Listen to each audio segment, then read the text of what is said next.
Bienvenue et merci à toutes et tous pour votre participation à ces webinaires professionnels proposés par le Salon du Livre et de la Presse Jeunesse en Seine-Saint-Denis.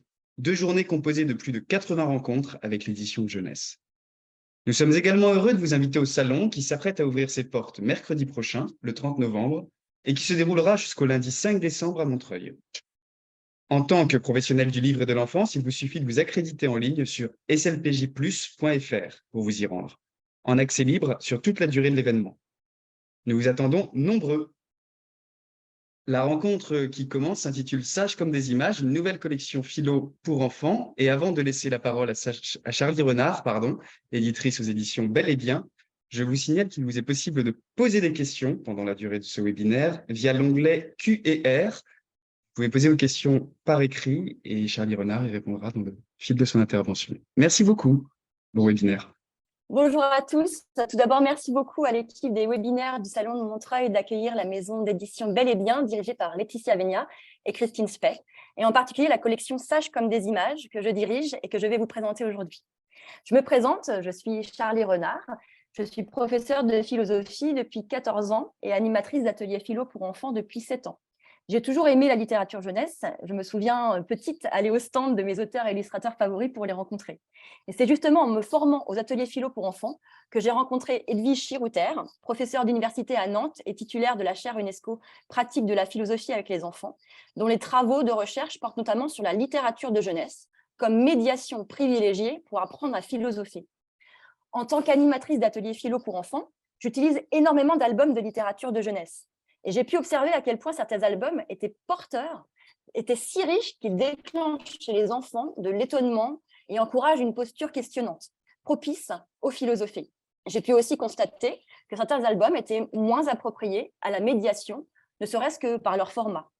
Quand Laetitia Vénia, co-directrice et éditrice chez Bel et Bien, m'a proposé de créer et diriger une collection philo pour enfants, je peux le dire, c'était un rêve qui se concrétisait, mais aussi un vrai défi, puisqu'il me fallait alors réfléchir à ce qui, pour moi, serait la collection idéale de philosophie pour enfants, avant de comprendre qu'en édition, il faut essayer de faire rentrer l'idéal dans le carcan de la réalité. Puis aussi trouver ce qui pourrait être la spécificité, la particularité de cette collection parmi un nombre conséquent de collections philo aujourd'hui. Alors, du coup, je vais commencer par vous faire part de mon raisonnement finalement au départ de la création de cette collection Sages comme des images. Donc déjà, première question que je me suis posée, que faut-il entendre par collection de philosophie pour enfants? Réjouissons-nous, nous n'avons jamais eu autant de livres, d'albums, de collections de philo pour enfants. En 20 ans, nous sommes passés de la difficulté de trouver des ressources à visée philosophique à une offre croissante et variée en littérature jeunesse. Matthew Lipman et Anne-Margaret Sharp sont des chercheurs des États-Unis et qui ont vraiment développé la philo pour enfants dans les années 70. Ils ont certes proposé des romans conçus spécifiquement pour les enfants et pour l'animation d'ateliers philo, mais à l'exception de la découverte d'Harry Chévrin, que vous pouvez voir ici, sur la gauche, ils n'ont jamais été édités en français. Les éditions Milan, à l'initiative de Brigitte Labbé et Michel Puech, ont été les premières à se lancer dans la vulgarisation de la philosophie à destination des plus jeunes, avec la collection d'Écouter Philo, qui compte aujourd'hui plus de 47 titres. L'idée à la base était bien de rendre la philosophie populaire, accessible à tous, en la sortant complètement des habitudes et des codes, d'abandonner les ouvrages à la couverture unie et austère pour des livres aux couleurs acidulées et aux personnages fantaisistes de Jacques Azam, l'illustrateur qui a donné son identité visuelle à la collection. La visée d'un double public, adultes et enfants, est aussi clairement assumée par Michel Puech. Il semble d'ailleurs que ce soit un point commun à de nombreuses collections de philosophie pour enfants. Et cette caractéristique peut s'avérer complexe éditorialement, ne serait-ce que parce qu'on peut se demander est-ce qu'on écrit ou illustre de la philosophie de la même manière pour les adultes et les enfants? Par ailleurs, si depuis le premier titre des Goûters Philo, de nombreuses collections ont vu le jour, affirmant des objectifs et des choix éditoriaux différents pour la plupart, une même question initiale initie leur démarche de publication: comment donner à penser, comment faire philosopher les enfants? Alors, première chose, tout livre n'a pas le même pouvoir de faire penser et de faire philosopher les lecteurs. Certains livres n'ont d'abord clairement pas du tout cet objectif. Certains ne suscitent aucune question, certains sont informatifs, certains n'éveillent pas spécifiquement l'imaginaire, où certains cherchent à transmettre avant tout des valeurs. Ici, le documentaire de la collection Mes petits docs ne se donne pas pour objectif de faire philosopher les enfants, par exemple. Ce n'est pas non plus le thème qui fait la philosophisticité d'une collection ou d'un album en particulier. Un documentaire sur les valeurs de la République, sur l'abolition de la peine de mort ou un roman pour amour ne seront pas automatiquement de bons candidats pour mettre en marche une réflexion philosophique, alors même que les valeurs, la punition et l'amour sont des thèmes majeurs de l'histoire de la philosophie. Ici, même idée avec l'album L'âne trop est écolo, que vous voyez sur la droite. L'écologie, c'est bien un thème philosophique, en tout cas que la philosophie peut étudier, mais cela ne fait pas de tout livre sur l'écologie un support qui donne à penser, à philosopher. Alors, pour expliquer les choix qui ont guidé la création de la collection Sages comme des images, je vais tenter de faire une typologie de ce que peut recouvrir l'appellation collection philo pour enfants. Alors, quand j'ai conçu la collection Sages comme des images, j'ai fait d'abord une sorte d'état des lieux, des supports que j'avais moi-même, que je consultais en bibliothèque, par exemple. J'ai ainsi dégagé 3 visées principales parmi la vaste offre éditoriale en matière de collection philo pour enfants. Certaines collections sont ouvertement didactiques. Les goûters philo, dont on parlait tout à l'heure, parlent de boîte à idées, c'est-à-dire de boîte à outils. Le traitement philosophique est évident, il est explicité, souvent organisé autour d'une liste de questions, illustrées par des scénettes de la vie quotidienne qui peuvent servir directement de base pour les échanges. On peut voir ici certaines collections qui sont justement ouvertement didactiques. Vous avez la collection Philos enfants, vous avez la collection chez Hachette « Et toi, qu'est-ce que tu en penses ?» Les questions des tout-petits ou bien les livres « Les petits philosophes » qui regroupent les BD des Pommes d'Api chez Bayard Jeunesse. On a aussi Philophile pour les ados chez Gallimard Jeunesse Giboulet, par exemple. Et enfin, là, vous pouvez le voir en dessous, la collection Chouette pensée. Alors, vous voyez, je vous donne un exemple de ce qu'on peut trouver dans ce type d'ouvrage. Ici, le traitement philosophique, il est évident et explicité. On le voit, on a la question qui est en évidence, c'est quoi la violence? Et vous pouvez voir sur la planche qui est à droite qu'il y a une série de questions qui sont illustrées et les histoires sont ici au service du thème et des questions. Les histoires servent à illustrer les questions philosophiques. Alors, d'autres collections se donnent comme objectif de transmettre l'histoire de la philosophie. La collection Les Petits Platons, par exemple, narre la vie d'un ou d'une philosophe à travers un épisode, un aspect mémorable de sa vie. Les illustrations ont une part importante et participent à l'immersion. Il y a également les documentaires qui retracent l'histoire de la philosophie, de l'Antiquité jusqu'à nos jours. On peut le voir par exemple avec Les vrais sages sont des rebelles chez Nathan ou La philosophie pour les débutants chez Usborne. C'est la catégorie pour laquelle la dimension informative est la plus forte. La collection Philonimo, vous pouvez le voir en bas à droite, créée à l'initiative de l'autrice Alice Brière-Haquet, est à cheval sur les 2 premières catégories, puisqu'elle a pour objectif de faire découvrir des concepts philosophiques aux enfants à travers des métaphores animalières des grands philosophes, mais aussi de transmettre finalement de l'histoire de la philosophie par les textes. Ici encore, on peut dire que c'est la visée d'enseignement de la philosophie, de la transmission de la culture philosophique qui prime sur les autres, en tout cas dans la conception de l'album ou du livre. On a enfin des collections qui offrent des récits aux enfants pour leur permettre de mieux comprendre le réel dans sa complexité. Des mythes, des fables. On a par exemple Philofables de Michel Picmal aux éditions Albin Michel, des contes, des histoires, les albums de la collection L'Initiale dirigée par Juliette Grégoire, la collection Pour songer des éditions Pour penser. Tout est si grand, un poème illustré, ou le dernier Hey Big Band, écrit par Isabelle Mignos Martins et illustré par Berbano Carvalho, et dirigé par Mélanie Olivier, ou bien la nouvelle collection Les Petites Lumières aux éditions du Père Castor. La collection Sages comme des images s'inscrit délibérément dans cette dernière catégorie, celle des récits. Elle est née d'une préoccupation, offrir des albums qui fassent vivre une expérience littéraire et artistique, qui soit aussi, si on le souhaite, le terreau d'une réflexion philosophique individuelle ou collective. Alors, faire une collection de philosophie pour enfants, c'est croire en l'importance des supports pour les faire philosopher. Et pas n'importe quel support, on l'a vu, les livres. La richesse de la littérature de jeunesse pour la pratique de la philosophie avec les enfants n'est plus à démontrer. Déjà chez Lippmann, dont je parlais tout à l'heure, la place des romans est cruciale dans la communauté de recherche philosophique. Grâce à la littérature, je peux vivre par procuration d'autres vies que la mienne, me mettre dans les bottes d'autres personnages. Et cela peut aider à développer de l'empathie. Les travaux d'Edwige Chirouter montrent à quel point ce médium culturel permet de garder la bonne distance pour philosopher, de siéger entre, d'un côté, la trop grande proximité de l'expérience personnelle et de l'autre, l'aridité du concept. En s'identifiant au personnage, l'enfant ou l'adulte d'ailleurs, parce que le personnage agit comme un paravent, peut expérimenter sans risque et peut réfléchir et dialoguer avec les autres de ce qu'il a compris sans devoir dévoiler son intimité. C'est parfaitement résumé par ce que Edwige Chirouter dit là dans la citation que vous voyez sur la droite. La fiction littéraire établit un pont entre l'expérience singulière, qui par son expérience trop intime empêche la prise de recul et d'analyse, et le concept, qui par sa froideur peut nuire à l'implication personnelle. Bon, puis j'aime beaucoup aussi la citation de Philippe Corentin qui nous a quittés récemment. Il ne faut pas seulement des livres pour endormir les enfants le soir, mais aussi pour les réveiller le matin. Et ça, c'est aussi un objectif de la collection Sages comme des images. Alors, une fois ces catégories posées, il restait une question quand j'ai conçu cette collection. Un album écrit pour philosopher est-il le plus à même de faire philosopher? On pourrait penser qu'en concevant des collections avec une visée explicitement philosophique, on atteindrait plus facilement cet objectif. Et pourtant, ce n'est pas une garantie en soi. D'une part, il se peut que la question proposée, le thème, ne parle pas aux enfants ou qu'ils sentent trop fortement le guidage, par exemple avec les questions qui sont en dessous les images. Les enfants lecteurs pourraient percevoir qu'il y a des questions et des réponses attendues, un raisonnement déjà formalisé et tracé. Et dans ce cas, pourquoi chercher à interpréter, à questionner le texte et les images que j'ai sous les yeux?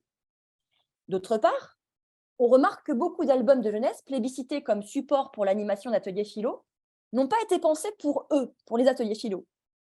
Et que l'auteur et l'illustrateur n'avaient pas nécessairement cet enjeu didactique pendant le processus de création. Je pense par exemple à Yacouba de Thierry Dedieu aux éditions Seuil Jeunesse, Jean de la Lune de Tommy Ungerer aux éditions de l'École des loisirs. Ces deux albums sont vraiment très appréciés par les animateurs et les enfants en atelier philo, mais ils n'ont pas été écrits pour les ateliers de philosophie, et pourtant, ils sont d'une richesse incroyable pour animer un atelier. Alors, je vous propose maintenant que j'ai un petit peu tracé une typologie des différentes visées qu'on peut avoir derrière une collection philo pour enfants, je vous propose de décrire les choix éditoriaux pour la collection Sages comme des images, de préciser ses valeurs et ses partis pris. Alors, vous pouvez d'abord voir ici le logo de la collection. Il s'agit d'une création du talentueux Alexander Feller, un artiste touche-à-tout, auteur et graphiste, et aussi celui qui a fait la charte graphique de la collection. Alors, ce logo représente deux visages d'enfants qui parlent et échangent, qui peuvent s'opposer, mais qui peuvent aussi fusionner, comme on peut le voir ici, ce qui fait référence aux ateliers philo pour lesquels les albums sont pensés. Au milieu, on peut distinguer la lettre phi, qui représente communément la philosophie. Alors, vous pouvez voir aussi, en dessous le logo, un défi supplémentaire qui se posait à moi lorsque Laetitia m'a proposé de créer cette collection, puisque la maison d'édition Bel et Bien a véritablement un souci d'inclusivité et un souci de démarche équitable. Donc, il fallait aussi que je tienne compte de ces choix éditoriaux dans la création de cette collection. Alors, d'abord, quelques éclaircissements sur le nom de la collection, Sages comme des images. L'expression traditionnelle Sages comme des images véhicule deux conceptions. D'une part, celle d'un enfant docile, silencieux et obéissant. D'autre part, l'image inerte et muette. Or, en créant une collection éponyme, donc Sages comme des images, ce n'est pas du tout ce parti pris qu'on a choisi, mais au contraire, de renverser le sens de cette expression et de prendre le contre-pied de cette double interprétation en considérant ici la sagesse dans son sens fort, non pas être sage au sens d'être docile obéissant, mais bien d'avoir une quête de la vie bonne, un goût du vrai et du beau, un souci du soi. Ainsi, nous croyons à la sagesse des images, au sens où elles nous permettent de ressentir et de penser. Nous croyons à la puissance questionnante des images. Et nous croyons aussi à la sagesse des enfants, parce qu'ils ont un appétit pour les questions existentielles. Les albums de jeunesse offrent un temps et un espace pour se questionner et nourrir ce désir de sagesse qui signifie littéralement philosophie. Ensuite, comme on l'a dit tout à l'heure, la collection s'inscrit dans la troisième catégorie que j'ai dégagée à savoir celle dont la visée est d'offrir des récits. Ensuite, le parti pris pour Sages comme des images est de concevoir des albums autosuffisants. Leur richesse et leur valeur ne se réduisent pas à leur portée philosophique. Les albums de Sages comme des images sont toujours aussi pensés et conçus pour une lecture plaisir, confortable et désintéressée. En effet, la mise en page se veut accessible. Donc ça, c'est pour le confort. On a choisi la police handicap, une taille de police 18, pas de superposition texte-image et un grand format pour une immersion et aussi une meilleure vision de loin, parce que c'est notamment dans l'utilisation des ateliers philo dont on aura besoin qu'il y ait la possibilité d'avoir une certaine distance par rapport au support. Nous revendiquons aussi, pour cette dimension intéressée, la lecture désintéressée, nous revendiquons un droit du lecteur à ne pas philosopher, finalement. La lecture plaisir, c'est-à-dire la rencontre entre le lecteur et nos livres en dehors de toute pratique philosophique, participe pour nous de l'autonomie et de la liberté de chacun. En outre, en cohérence avec les statuts de l'association Bel et Bien, le plus grand respect de la diversité des lectorats s'impose, la prise en compte des publics éloignés de la lecture étant au cœur de notre projet éditorial. Les albums ne répondent pas non plus à des commandes éditoriales en termes de messages ou de thématiques. Des textes, des projets viennent à nous, se rencontrent, se complètent, et de nos discussions en commission éditoriale émerge le potentiel à susciter des questionnements de ces œuvres, dont Sages comme des images accouchera. Ainsi, l'album n'est pas un prétexte à éditer un livre sur la vérité, les émotions, l'art, le bonheur, la justice, etc. On pourra par exemple avoir dans la collection plusieurs albums sur un thème similaire. Pour que la pensée s'enclenche, nous préférons aussi une pluralité de thèmes qui se croisent et émergent au sein du récit. Ainsi, le lecteur identifie et retient ce qui l'intéresse plutôt que de suivre un chemin balisé par un support, et donc aussi par les auteurs ou les éditeurs. Par exemple, dans Justin Cailloux, que je vais vous présenter tout à l'heure, j'ai choisi de privilégier pour les ressources pédagogiques les thèmes de la valeur et de l'identité, mais il est tout à fait possible d'en trouver d'autres et d'en privilégier comme la famille, l'amitié, l'héritage, la transmission. Un soin particulier est apporté à l'esthétique des albums, qu'elle concerne le texte ou ses illustrations. Pour que la rencontre de la littérature avec son lecteur soit heureuse, nous pensons que le format comme son contenu doivent susciter l'appétence des lecteurs et les inciter à devenir des fouineurs attentifs, qu'ils puissent regarder un peu partout, qu'ils aient le sentiment qu'on attend de quelque chose de l'ordre de la recherche et de l'enquête. L'interprétation est possible à chaque page du livre, grâce au blanc du texte, au blanc des images, à l'association ou à la dissociation du texte et des images, aux suggestions multiples, à la polysémie des mots, ou à ce qui peut renvoyer au vécu des enfants. Alors justement, je vais vous donner un exemple de procédé qu'on a cherché à produire dans la création notamment du premier album Justin Cailloux pour susciter l'interprétation du lecteur. Là, vous pouvez voir deux doubles pages qui se suivent. Donc là, la première double page, je vous laisse un petit peu de temps pour regarder. On voit un enfant qui met un caillou dans sa poche.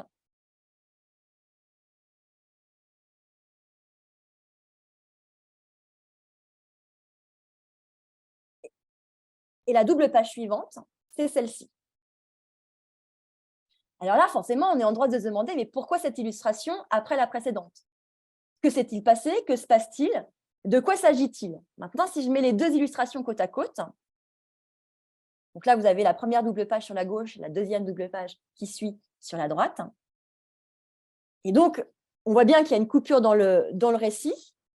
Et ça, c'est typiquement le genre de choses, en plus, il n'y a pas de texte, qui amène l'enfant à s'interroger, ou en tout cas l'animateur ou le parent, lorsqu'il fait la lecture, à se poser des questions. Là, le fait qu'il n'y ait pas de texte, par exemple, invite aussi à suggérer son propre texte, finalement, dans la lecture. Un autre exemple, cette fois-ci de dissociation texte-image. Là, vous avez le père qui est toujours dans Justin Cailloux, le père qui va voir son enfant dans sa chambre, Beryl, et l'enfant qui répond « Pas de feu, pas de copain, juste des cailloux qui servent à rien ». Et ensuite, deuxième double page, « Qui servent à tout, c'est toi qui vois. Il n'y a rien à voir ». Là, vous voyez, vous avez une dissociation texte-image puisque le texte dit qu'il n'y a rien à voir Et on peut voir dans l'illustration qu'en vérité, il y a énormément de choses qu'on pourrait y voir. Alors, je continue sur les choix éditoriaux. Les livres de la collection Sages comme des images sont destinés aux jeunes lecteurs à partir de 6 ans et sans limite d'âge, bien que le développement des ressources d'accompagnement cible les cycles 2 et les cycles 3.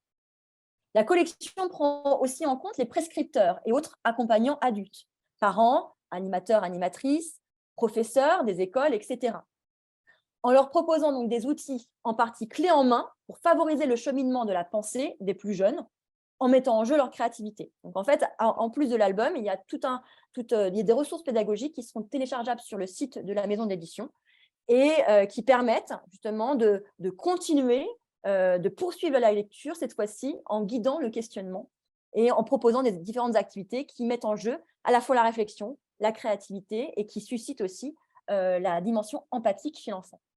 Les livres de la collection Sages comme des images invitent au dialogue avec soi-même et avec les autres. Leur format, comme je le disais tout à l'heure, se prête aux activités de lecture partagée. Afin que les illustrations puissent être vues par un groupe d'enfants, en général, un atelier philo, on est plutôt autour de au moins 10 enfants, on va dire. Donc, dans le cas d'un atelier ou de la classe, ou même en famille, eh bien, on a choisi donc un format qui est 24 par 30, album fermé, qui fait de 24 à 40 pages et de 500 à 1000 mots, avec, comme je disais tout à l'heure, une police et une mise en page accessible. Alors, 500 à 1000 mots, ça pourrait sembler peu comme quantité de texte, mais c'est aussi un choix délibéré, puisqu'on veut que le temps de la lecture n'empiète pas sur le développement de la pensée et du débat, puisqu'ils sont aussi pensés pour une animation d'atelier philo. Leur texte questionne et invite à s'exprimer, à échanger, à partager ses pensées, à en débattre. La collection Sages comme des images a tenu à ce que les livres et ressources qu'elle propose soient accessibles tant sur la forme que sur le fond. Il n'est donc pas besoin d'être un animateur ou une animatrice chevronnée pour s'en saisir. Dans le dossier pédagogique dont je vous parlais à l'instant, il y aura 2 parties. Il y a une partie qui sera à visée philosophique et une autre qui sera plutôt éducation morale et civique et découverte du monde. Donc, l'intention première des éditions Bel et Bien est de favoriser le développement de la pensée de l'enfant dans sa dimension cognitive, mais aussi affective et créative. Alors, maintenant, venons-en à ce premier album de la collection que nous avons conçu. Tout d'abord, le premier album de la collection au sein d'une maison d'édition indépendante qui se veut inclusif et qui défend une démarche équitable, c'est une œuvre collective qui mobilise bien plus que les autrices et les éditrices. En effet, la ligne éditoriale a beau être définie, chartée par la directrice et validée par le comité éditorial, tant que le premier livre de la collection n'est pas composé, tout est en suspens. Le compositeur, Alexander Feller, dans le cas de Bel et Bien, on préfère compositeur que maquettiste. Donc, le compositeur contribue lui aussi par ses apports créatifs à une mise en mouvement des signes, du logo à la charte graphique de la couverture et du contenu. La force ici de la maison d'édition, elle réside dans les multiples cheminements auxquels ces livres ouvrent. La collection porte intrinsèquement ses valeurs pour mieux aller à la rencontre des enfants qu'on sait capables de sens dans la multiplicité des lectures et qui peuvent faire seuls ou accompagnés dans la lecture de ces livres-là. Alors, j'en viens maintenant à la présentation du premier album de la collection, Juste un caillou, qui est né dans l'imagination de Vanessa Moret-Soriano, donc l'autrice. C'est né d'un jeu de mots inventé sur le chemin de l'école. Justin, ce n'est pas juste un caillou pour le jeune Beryl, que vous pouvez voir ici sur la couverture. Justin, c'est sa pierre précieuse. Et elle a beaucoup de valeur, en dépit de ce que peuvent dire les autres élèves de la classe. Beryl, comme Justin, ne savent pas ce qu'ils valent, ni ce qu'ils sont. Mais n'est-ce pas là le lot de tous ? Au fond, qu'est-ce qui fait notre valeur ? Voilà un peu la question qui est le fil rouge de l'album. Et cette question de la valeur de soi par rapport à soi-même et par rapport aux autres, eh bien, ça nous fait toucher aussi la question de l'identité. Puisque finalement, quand je me demande qui je suis, eh bien, je m'évalue par rapport aux autres, je me compare aux autres. Et je me demande finalement, est-ce que je suis mon héritage ? Est-ce que je suis ce que je réussis ? Est-ce que je suis dans la réussite de mes actions, dans mes projets ou dans mes rêves ? Donc, c'est un peu ces deux thématiques, l'identité et les valeurs, qui sont sous-jacentes prioritairement dans l'album, bien que, comme je vous le disais tout à l'heure, eh bien, on puisse y voir d'autres thèmes. Maintenant, je vais terminer sur quelques mots sur les autrices. Donc là, vous pouvez voir Vanessa Mouret-Soriano sur la gauche, qui est fabricante pour une maison d'édition française. Après avoir fait des études de commerce et vécu aux États-Unis et au Japon, elle s'est intéressée à la littérature jeunesse accessible et a mené des recherches universitaires sur les formes innovantes et inclusives de l'album, notamment en développant des supports tactiles et numériques. Ses travaux pratiques l'ayant amenée en stage à l'INSEAD, elle y a travaillé pendant 4 ans. Avant de partir, elle a découverte du nouveau métier dans l'édition. Et sur la droite, nous pouvons voir l'illustratrice Chloé Leray, qui, parmi tous les métiers dont elle rêvait, tels qu'éthologue, chaste de tornade ou encore paléontologue, c'est en 2020 que Chloé Leray a choisi celui d'illustratrice. Elle puise ses inspirations dans ses souvenirs, ses émotions, ses rêves, et également auprès de ses enfants. Alors, la technique d'illustration de Chloé Leray, elle est principalement axée sur l'aquarelle, la gouache et les crayons de couleur.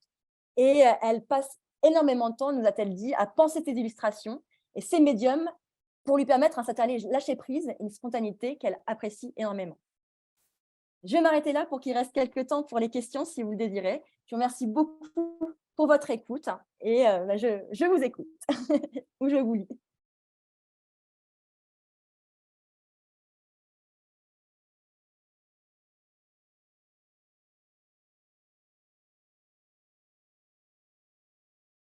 Alors, je voudrais savoir comment vous fixez le prix de l'album. J'ai vu que cet album coûte 18 €, ce qui est un prix potentiellement élevé pour un parent. Oui, alors ça, c'est vraiment une tâche pas évidente pour un éditeur de fixer le prix. Ici, c'est vraiment très dépendant aussi du format, évidemment, du nombre de pages. Évidemment, si on fait un grand format, ça coûte plus cher en papier et en encre. Et puis, un nombre de pages aussi plus élevé conséquent. Et là, étant donné que le prix du papier a beaucoup augmenté, c'est vrai que ça peut paraître beaucoup. Après, un album jeunesse, moi, je trouve que ce n'est pas un objet comme un autre. C'est-à-dire qu'effectivement, pour un petit format, par exemple comme ceci, on pourrait dire que 10-12 € par exemple, je ne sais pas, ça pourrait convenir. Après, quand on a un format 24 par 30, on voit que c'est aussi dépendant de cela. Quel dynamisme, merci. Avez-vous déjà d'autres projets d'album? Oui, tout à fait. On est déjà en cours, en cours de création sur le deuxième, qui sortira normalement courant fin 2023, début 2024. Donc là, il portera plus spécifiquement sur la relation amoureuse et la notion de consentement aussi qu'il peut y avoir dans la relation amoureuse. Donc vous voyez, là encore une fois, c'est un texte qu'on a reçu, qu'on a trouvé vraiment très intéressant et qu'on a décidé de faire dans la collection Philo. Donc là, on a déjà l'illustratrice aussi, donc là, c'est vraiment en cours de création. Merci beaucoup, Charlie Renard, pour cette présentation très dynamique de la nouvelle collection Philo pour enfants sages comme des images.